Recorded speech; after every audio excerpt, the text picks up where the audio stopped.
कल बिहार के भागलपुर में 1700 करोड़ रुपए की लागत से बन रहा ब्रिज ताश के पत्ते के ढेर की तरह गंगा नदी में समा जाता है। जिस तरीके से ये ब्रिज ध्वस्त होता है उसको देखकर यही प्रतीत होता है कि जैसे ये सीमेंट और बालू से बना हुआ ब्रिज नहीं है, मानो यह कोई ताश की गड्डी से बना हुआ ब्रिज है। दिन था रविवार और छुट्टी का दिन था, इसलिए ब्रिज पे कोई भी कंस्ट्रक्शन का काम नहीं चल रहा था और इस कारण से वहां पे कोई भी व्यक्ति उपलब्ध नहीं था सिवाय सिक्योरिटी गार्ड के। एक सिक्योरिटी गार्ड इस पूरे ब्रिज के कोलैप्स में मिसिंग है, बाकी और किसी की ऐसे कोई जान माल की जो क्षति है वो अभी तक रिपोर्ट नहीं हुई है। अगर बात करें इस ब्रिज की तो बहुत सारी चीजें ऐसी जो कि आपको जाननी चाहिए और इसके अंदर जो पॉलिटिकल गेम चल रहा है इसको भी जनता के सामने लाना जरूरी है। तो ये जो ब्रिज था ये एक ड्रीम प्रोजेक्ट था नीतीश कुमार, जो कि बिहार के चीफ मिनिस्टर है। उन्होंने इस ब्रिज को इनॉग्रेट किया था 2014 में, 2015 से इसका काम शुरू हो गया था, लेकिन इसको बनकर रेडी हो जाना चाहिए था 19-20 तक ही, लेकिन वो बनकर रेडी नहीं हुआ। फिर इसको और डिले किया गया, आगे बढ़ते बढ़ते 2022 आया।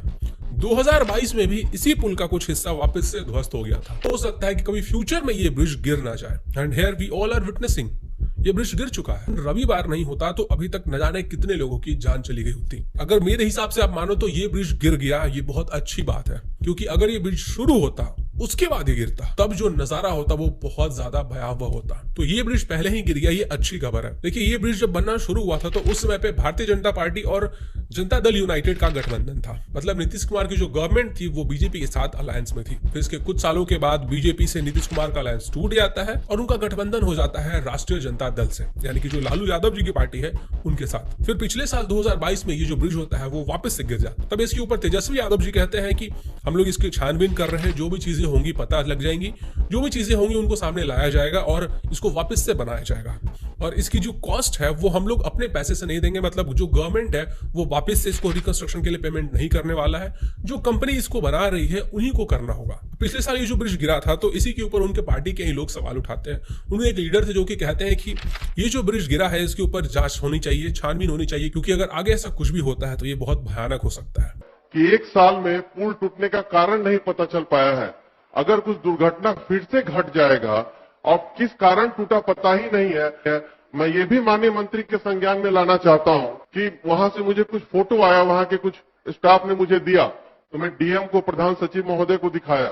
फिर से जो पिलर बना था उसमें भी क्रैक आ गया, तो पिलर बना था उसमें भी क्रैक आ गया। अब बताइए इतना डिजाइन में फॉल्ट है कि स्ट्रक्चर में फिर सबको तुड़वाया जा रहा है। तो बार बार अगर ऐसा होगा, जब चालू हो जाएगा आवागमन, कुछ बड़ा दुर्घटना नहीं घट जाए, इसलिए मैं कह रहा हूं कि इसको अविलंब जांच, एक साल में जांच रिपोर्ट करके दोषियों पे कार्रवाई होनी चाहिए, चाहे अधिकारी हो चाहे उसमें जो आपने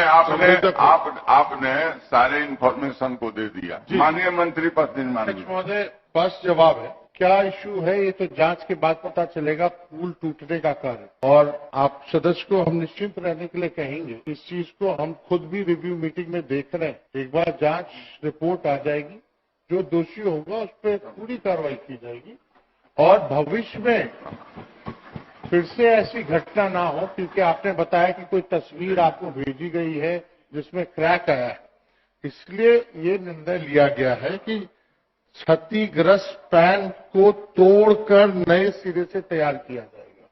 तो भविष्य में ऐसी कोई प्रॉब्लम ना आए, उसको देखते हुए ये निर्णय लिया। अध्यक्ष महोदय, मुझे पूछना है कि इनको मंत्री जी को संज्ञान में नहीं है, वो तो टूटा, उसके बाद अभी 1 महीने पहले जो नया पिलर का जो कंक्रीट हो रहा था उसमें भी क्रैक आ गया। तो ये बहुत बड़ा मुद्दा है, इसको अपने स्तर से दिखवा लें। मुझे उम्मीद है कि अच्छा से ही दिखवाएंगे मंत्री जी। धन्यवाद।